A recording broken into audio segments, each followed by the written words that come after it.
रामा के दुई रे लालनवा जंगल बीच जनमे जंगल बीच जन्मेनी हो। रामा के दुई रे लालनवा जंगल बीच जनमे जंगल बीच जन्मेनी हो।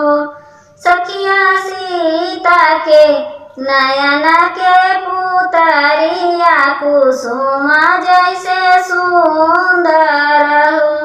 सखिया सीता के नयन पुतरिया कुसुम जैसे सुंदर हो।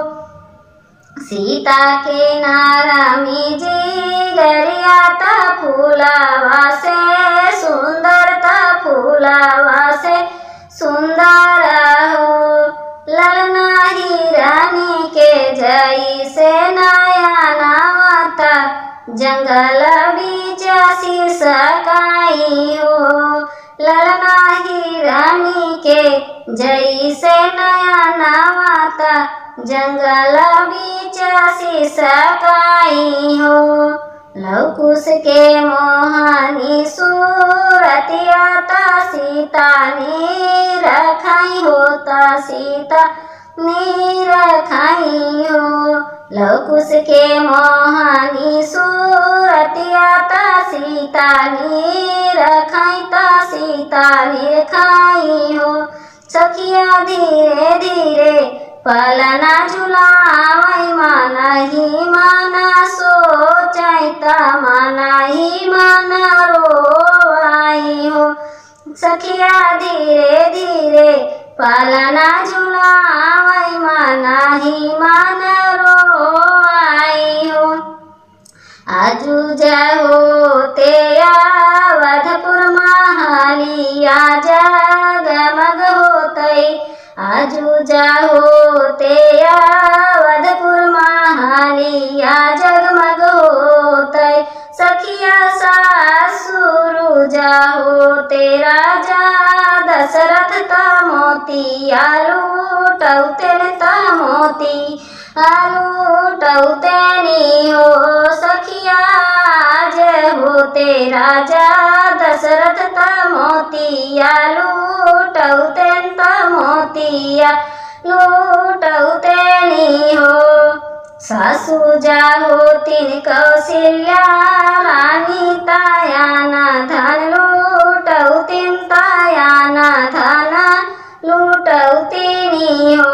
ललना फूलावन के बाजत थारी आवत निरखत सुख पाईती हो। ललना फूलावन के बाजत थारी आवा निरखत सुख पाईती हो। आजू होते लक्ष्मण देवर तो बासिया बाजौतेन तो बासिया बाजौतेनी हो। सखिया घरे घरे पाहुन बाटौतेन त परम सुख पाईत त परम सुख पाईती हो।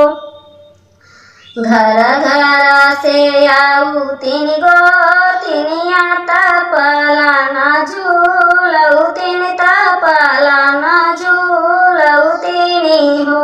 सखिया द्वारे पे बाजत बधाई आंगनवा उठत सोहर हो। सखिया द्वारे पे बाजत बधाई आंगनवा उठत सोहर हो।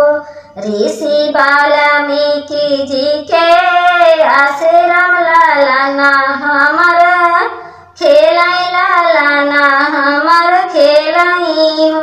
रामा धीरे धीरे विद्या पढ़ावई वेद सिखावई हो।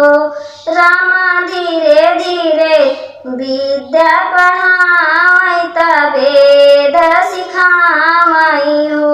जय सुनाई मंगल गाओ गीतिया त सुनत सुख पावे गवैया सुख पावे सुनई नैया सुख पावै सखी से बैकुंठ